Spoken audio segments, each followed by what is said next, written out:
Guys, bibigyan ko kayo ng malupit na tip, no, para magkaroon kayo ng large na Americano, no, na mura lang, 75 pesos lang. So unang gagawin niyo, bibili muna kayo ng roasted coffee nila, no, yung large na roasted coffee, and then kukuha kayo ng cup, large cup nila na pupunuin niyo ng yelo.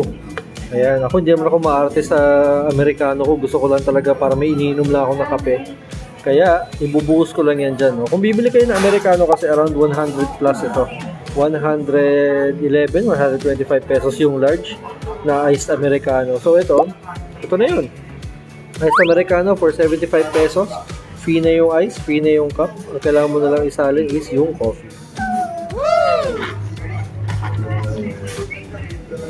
Diba? Mapupuno mo rin yan, guys. Yung large kasi nga puro yelo, di ba? So yun lang naman yung Americano, yelo tsaka kape.